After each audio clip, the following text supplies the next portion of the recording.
വാർത്തകൾ വിശദമായി നോക്കാം. വി ഡി സതീശൻ മന്ത്രിസഭയിൽ രമേശ് ചെന്നിത്തലയുണ്ടാകും. ആഭ്യന്തരത്തിൽ വിട്ടുവീഴ്ചയില്ലെന്ന് അറിയിച്ച രമേശ് ചെന്നിത്തല സതീശൻ വിട്ടുവീഴ്ചയ്ക്ക് തയ്യാറായേക്കും. അൻവർ സാദത്തിനും IC ബാലകൃഷ്ണനും മന്ത്രിപദത്തിനു വേണ്ടിയും രമേശ് ക്യാമ്പ് സജീവ നീക്കങ്ങളിലാണ്. കൂടുതൽ വിവരങ്ങളുമായി VV അരുൺ ചേരുന്നുണ്ട്. അരുൺ, സതീശൻ ചെന്നിത്തലയുമായി കൂടിക്കാഴ്ച നടത്തി. അപ്പോൾ ഒരു മഞ്ഞുരുകലിനുള്ള സാധ്യതയൊന്നും കാണുന്നില്ലായിരുന്നു. ഇപ്പോൾ KC ചെന്നിത്തലയുടെ വീട്ടിലേക്ക് എത്തിയിട്ടുണ്ട് എന്നാണ് മനസ്സിലാക്കുന്നത്. ഈ ഒരു ചർച്ചയിലെങ്കിലും ഒരു വിട്ടുവീഴ്ചയ്ക്കുള്ള സാധ്യതയുണ്ടോ?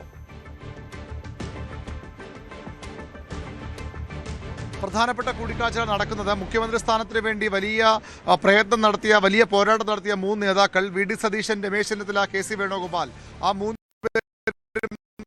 വളരെ പ്രധാനപ്പെട്ട ചില കൂടിക്കാഴ്ചകളിൽ ഈ മൂന്ന് പേർക്കും മുഖ്യമന്ത്രി സ്ഥാനം തികച്ചും അർഹമാണെന്ന വിലയിരുത്തൽ പൊതുവിൽ കോൺഗ്രസ് ഉണ്ടായിരുന്നതാണ്. പക്ഷേ അതിൽ നറുക്കു വീണത് പ്രതിപക്ഷ നേതാവ് കൂടിയായ VD സതീശനാണ്. ഏതായാലും ഇന്നലെയും ഇന്നുമായി 2 തവണ VD സതീശൻ രമേശ് ചെന്നിത്തലയെ സന്ദർശിച്ചു. VD സതീശൻ KC വേണുഗോപാലിന്റെ വീട്ടിൽ നിന്നും അല്പസമയം മുമ്പാണ് മടങ്ങിയത്. അതിനുശേഷമാണ് KC വേണുഗോപാൽ രമേശ് ചെന്നിത്തലയെ കാണാനെത്തുന്നത്. രമേശ് ചെന്നിത്തല മുഖ്യമന്ത്രി സ്ഥാനം കിട്ടാത്തതിൽ കടുത്ത അതൃപ്തിയിലാണ്. അതുകൊണ്ട് തന്നെ അദ്ദേഹം മന്ത്രിസഭയിലേക്ക് ഇല്ല നിലപാട് ആദ്യം സ്വീകരിച്ചു. പിന്നീട് ആഭ്യന്തര വകുപ്പ് നൽകിയാൽ മന്ത്രിസഭയിലേക്ക് വരാമെന്നായിരുന്നു അദ്ദേഹത്തിന്റെ രണ്ടാമത്തെ തുറന്ന നിലപാട്. പക്ഷേ അപ്പോഴും VD സതീശൻ ധനവകുപ്പ് വേണമെങ്കിൽ വിട്ടു നൽകാം, ആഭ്യന്തര വകുപ്പ് നൽകാൻ കഴിയില്ല എന്ന കടുത്ത നിലപാട് തുടർന്നു. ഇന്ന് പക്ഷേ ഇന്നത്തെ കൂടിക്കാഴ്ചയിൽ ആ സാഹചര്യത്തിൽ മാറ്റമുണ്ടായി എന്ന സൂചനകളാണ് നമുക്ക് ലഭിക്കുന്നത്. ആഭ്യന്തര വകുപ്പ് എന്തുകൊണ്ട് എടുക്കുന്നില്ല എന്ന, ആഭ്യന്തര വകുപ്പ് എന്തുകൊണ്ട് വേണം എന്ന നിലപാട് രമേശ് ചെന്നിത്തല VD സതീശനെ അറിയിച്ചതായാണ് നമുക്ക് ലഭിക്കുന്ന സൂചനകൾ. അതായത് നേരത്തെയും അദ്ദേഹം ആഭ്യന്തര വകുപ്പിലെ മന്ത്രിയായിരുന്നു. ഉമ്മൻചാണ്ടിയുടെ കാലത്ത് ആഭ്യന്തര വകുപ്പ് ഭരിച്ച, ഉമ്മൻചാണ്ടിയെ പോലെ മുതിർന്ന ഒരു മുഖ്യമന്ത്രിക്ക് ആഭ്യന്തര വകുപ്പ് ഭരിച്ചതാണ്. തന്നെക്കാൾ ജൂനിയറായ സതീശന്റെ മന്ത്രിസഭയിൽ എങ്ങനെ ഈ വകുപ്പ് മറ്റൊരു വകുപ്പിലേക്ക് പോകും? ധനവകുപ്പാണ് VD സതീശൻ ചെന്നിത്തലയ്ക്ക് വാഗ്ദാനം ചെയ്തത്. ധനവകുപ്പിൽ തനിക്ക് പ്രവൃത്തി പരിചയമില്ല, തനിക്ക് ആ വകുപ്പുമായി വലിയ ബന്ധമില്ല എന്നുകൂടി രമേശ് ചെന്നിത്തല VD സതീശനെയും കോൺഗ്രസ് ഹൈക്കമാൻഡിനെയും അറിയിച്ചിട്ടുണ്ട്. പക്ഷേ KC വേണുഗോപാലുമായുള്ള ചർച്ചയിലും രമേശ് ചെന്നിത്തല നിലപാട് അറിയിക്കും. അങ്ങനെയെങ്കിൽ ഒരു പക്ഷേ ആഭ്യന്തര വകുപ്പ് മുഖ്യമന്ത്രി കൂടിയായ VD സതീശൻ വിട്ടു നൽകിയേക്കാം. വിജിലൻസ് വകുപ്പ് കൈവശം നിർത്തിയിട്ട് ആഭ്യന്തര വകുപ്പ് രമേശ് ചെന്നിത്തലയ്ക്ക് നൽകാനുള്ള സാധ്യത തള്ളിക്കളയാനാകില്ല. അങ്ങനെ ഒരു വിട്ടുവീഴ്ച ചെയ്തെങ്കിൽ രമേശ് ചെന്നിത്തലയെ മന്ത്രിസഭയിൽ കൊണ്ടുവരണം. അത് തുടക്കത്തിൽ തന്നെ അല്ലെങ്കിൽ വലിയൊരു കല്ലുകടിയെ രമേശ് ചെന്നിത്തല മാറിയെന്നാൽ അത് തുടക്കത്തിലെ വലിയ കല്ലുകടിയെ മാറുമെന്ന ഒരു ആശങ്ക കോൺഗ്രസ് നേതൃത്വത്തിന് പൊതുവിലുണ്ട്. അതുകൊണ്ട് ഹൈക്കമാൻഡും ചെന്നിത്തലയെ കൂടി മന്ത്രിസഭയിൽ ഉൾപ്പെടുന്ന വകുപ്പിന്റെ കാര്യത്തിൽ ഹൈക്കമാൻഡ് കൃത്യമായ നിർദ്ദേശം നൽകിയിട്ടില്ലെങ്കിൽ പോലും രമേശിനെ പോലെ ഒരു മുതിർന്ന നേതാവിനെ മന്ത്രിസഭയിൽ ഉൾക്കൊള്ളിക്കാതെ പോകുന്നത് ഗുണം ചെയ്യില്ല എന്നൊരു അഭിപ്രായം ഹൈക്കമാൻഡിനും ഉണ്ട്. അതുകൊണ്ട് ഒരുപക്ഷെ VD സതീശൻ ഒരു അനുനയത്തിന് തയ്യാറായേക്കും. വിജിലൻസ് ഒഴികെ ആഭ്യന്തര വകുപ്പ് രമേശ് ചെന്നിത്തലയ്ക്ക് വിട്ടു നൽകാനുള്ള സാധ്യത തള്ളിക്കളയാനാകില്ല. ഏതായാലും മറ്റു മന്ത്രിമാരുടെ കാര്യത്തിലും ചർച്ചകൾ പുരോഗമിക്കുകയാണ്. തിരുവനന്തപുരത്ത് K മുരളീധരൻ മന്ത്രിയാകുമെന്ന് ഉറപ്പായിരിക്കുന്നു. M വിൻസെന്റിനെ മന്ത്രിയാക്കാനുള്ള ശ്രമവും VD സതീശൻ നടത്തുന്നുണ്ട്. കൊല്ലത്ത് നിന്ന് ഷിബു ബേബി ജോൺ ഘടകകക്ഷി മന്ത്രിക്ക് പുറമെ ബിന്ദു കൃഷ്ണ മന്ത്രിസഭയിലേക്ക് എത്താനുള്ള സാധ്യതയാണ് കാണുന്നത്. PC വിഷ്ണുനാഥും മന്ത്രിസഭയിൽ ഉണ്ടാകും. ആലപ്പുഴ നിന്ന് M ലിജു മന്ത്രിസഭയിൽ എത്തുമെന്ന് ഏറെക്കുറെ രമേശ് ചെന്നിത്തലയ്ക്ക് പുറമെ M ലിജു മന്ത്രിസഭയിലേക്ക് എത്താനുള്ള സാധ്യത തള്ളിക്കളയാനാകില്ല. രമേശ് ചെന്നിത്തല വയ്ക്കുന്ന മറ്റു 2 ഡിമാൻഡുകൾ തന്റെ വിശ്വസ്തരായ അൻവർ സാദത്ത് അതുപോലെ തന്നെ IC ബാലകൃഷ്ണൻ എന്നിവരെ മന്ത്രിസഭയിലേക്ക് കൊണ്ടുവരണം എന്നുള്ളതാണ്. അത് സംബന്ധിച്ച ചർച്ചകളും പുരോഗമിക്കുകയാണ്.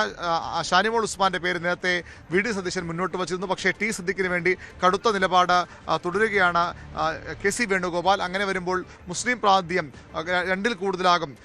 ഷാനിമോളും സിദ്ദിഖും ഇതിലേക്ക് മന്ത്രിസഭയിലേക്ക് വന്നു കഴിഞ്ഞാൽ മുസ്ലിം പ്രാതിനിധ്യം കൂടുന്നു എന്നൊരു വെല്ലുവിളി പ്രതിസന്ധി ഉണ്ടാകും. അതുകൊണ്ട് പക്ഷേ ഷാനിമോളുടെ കാര്യത്തിൽ ഇപ്പോൾ ചില കൂടിയാലോചനകൾ വീണ്ടും നടക്കുന്നു എന്ന് വേണം മനസ്സിലാക്കാൻ. ഏതായാലും ചാണ്ടികുമ്മൻ മന്ത്രിസഭയിൽ എത്തുമോ എന്ന കാര്യത്തിലും ഇനിയും വ്യക്തത വന്നിട്ടില്ല. അത്തരത്തിൽ 3 ഗ്രൂപ്പുകളും അല്ലെങ്കിൽ 3 നേതാക്കളുടെ അനുയായികളെയും പരമാവധി മന്ത്രിസഭയിൽ ഉൾക്കൊള്ളിക്കാൻ ശ്രമങ്ങളുണ്ട്. അതിൽ തന്നെ 1/2 ഡസനിലേറെ മന്ത്രിമാരെ കൊണ്ടുവരാൻ, തിരുവഞ്ചൂർ രാധാകൃഷ്ണൻ ഉൾപ്പെടെയുള്ള ആളുകളെ കൊണ്ടുവരാൻ KC വേണുഗോപാൽ പക്ഷേ വലിയ നീക്കങ്ങൾ നടത്തുന്നുണ്ട്. ഇപ്പോൾ നടക്കുന്ന നിർണായകമായ UDFന്റെ ഘടകകക്ഷികളുമായുള്ള ചർച്ചകളാണ് കോൺഗ്രസ് നേതൃത്വം നടത്തുന്നത്. വിട്ടുവീഴ്ചയ്ക്ക് തയ്യാറാകാത്ത ഒരു സാഹചര്യമാണ് രമേശ് ചെന്നിത്തലയുടെ ഭാഗത്തു നിന്നും ഉണ്ടാകുന്നത്. അനുനയിപ്പിക്കാനുള്ള നീക്കങ്ങളൊക്കെ നടക്കുന്നുണ്ടെങ്കിലും ഒടുവിൽ സതീശൻ ഒരു വിട്ടുവീഴ്ചയ്ക്ക് തയ്യാറായേക്കുമെന്നുള്ള സൂചനകളൊക്കെ ലഭിക്കുന്നുണ്ട്. അരുൺ, ഇന്ന് വൈകുന്നേരത്തോടെ തന്നെ ഒരു തീരുമാനം അറിയാൻ സാധിക്കുമെന്ന് നമുക്ക് പ്രതീക്ഷിക്കാമോ?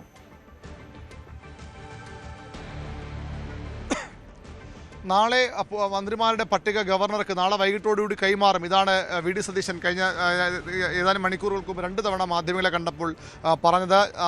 ഒരു അവസരങ്ങളുമില്ലാതെ അസ്വാരസ്യങ്ങളുമില്ലാതെ ചർച്ച പൂർത്തിയാക്കും. ലീഗിൻ്റെ ആവശ്യമുണ്ട്, കേരള കോൺഗ്രസ് ജോസഫിൻ്റെ ആവശ്യമുണ്ട്. അങ്ങനെ ഘടകകക്ഷിയുടെ ആവശ്യങ്ങളും ഇതുവരെ കൃത്യമായൊരു മറുപടി പറയാൻ കോൺഗ്രസ് നേതൃത്വത്തിന് കഴിഞ്ഞിട്ടില്ല. ചർച്ചകൾ പുരോഗമിക്കുകയാണ്. പക്ഷേ നാളെ വൈകുന്നേരത്തോടുകൂടി തന്നെ പട്ടിക നൽകും. തിങ്കളാഴ്ച സമ്പൂർണ്ണ ക്യാബിനറ്റ് സത്യപ്രതിജ്ഞ ചെയ്ത് അധികാരമേറ്റെടുക്കും. ഇതാണ് വി ഡി സതീശന്റെ ഉറപ്പ്. നാളെ വൈകുന്നേരം ഗവർണർക്ക് പട്ടിക കൈമാറുമെന്നും അദ്ദേഹം വ്യക്തമാക്കുന്നുണ്ട്. ശരി, വി വി അരുണാണ് കൂടുതൽ വിവരങ്ങൾ നൽകിയത്. കെ സി വേണുഗോപാലിനെ വീട്ടിലെത്തിക്കണ്ട് നിയുക്ത മുഖ്യമന്ത്രി V D Satheesan. K C വേണുഗോപാലുമായുള്ളത് ആത്മബന്ധമെന്ന് വി ഡി സതീശൻ. 10 മിനിറ്റ് ഒരുമിച്ചിരുന്നാൽ ഞങ്ങൾക്കിടയിൽ തീരാത്ത പ്രശ്നങ്ങളില്ല. വാശിയുടെയും പ്രതികാരത്തിന്റെയും അന്തരീക്ഷമല്ലെന്നും കൂടിക്കാഴ്ചയ്ക്ക് ശേഷം സതീശൻ പറഞ്ഞു.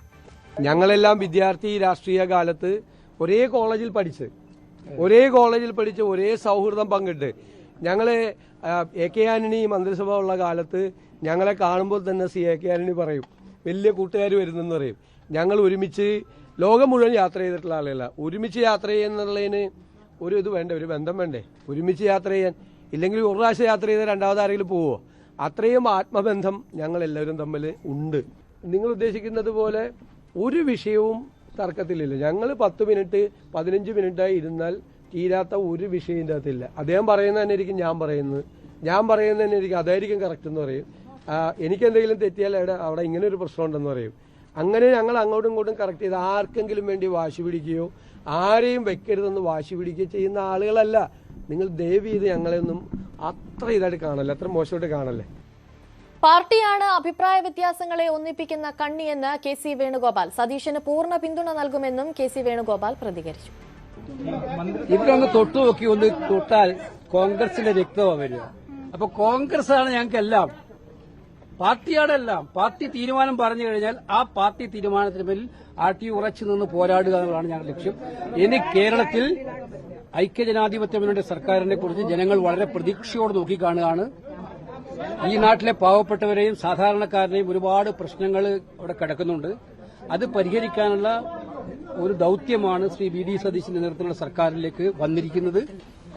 അത് അദ്ദേഹം നിർവഹിക്കുമ്പോൾ പൂർണ്ണ പിന്തുണ ഒരു കോൺഗ്രസുകാരനായി നിന്ന് നൽകുക എന്ന ഉത്തരവാദിത്വമായിരിക്കും ഞാൻ നിർവഹിക്കാൻ പോകുന്നത്. ഞങ്ങളെ പഴയ ബന്ധങ്ങൾ തിരഞ്ഞു നോക്കിയാൽ അറിയാം. ഞങ്ങൾ ഇടയ്ക്ക് യാത്ര ചെയ്യുന്നവരെ, ഒന്നിച്ച് യാത്ര ചെയ്യുന്നവരെ, രാഷ്ട്രീയത്തിൽ വരാൻ തുടങ്ങിയ കാലം തൊട്ട്. അപ്പൊ ഇതൊക്കെ നടക്കും. പക്ഷെ പാർട്ടി എല്ലാത്തിനെയും ഒന്നിപ്പിക്കുന്ന ഒരു കണ്ണിയാണ്. എന്ത് അഭിപ്രായ വ്യത്യാസം ഉണ്ടെങ്കിലും അതിനെയെല്ലാം ഒന്നിപ്പിക്കുന്ന ഒരേ ഒരു കണ്ണിയാണ് ഇന്ത്യൻ നാഷണൽ കോൺഗ്രസ്.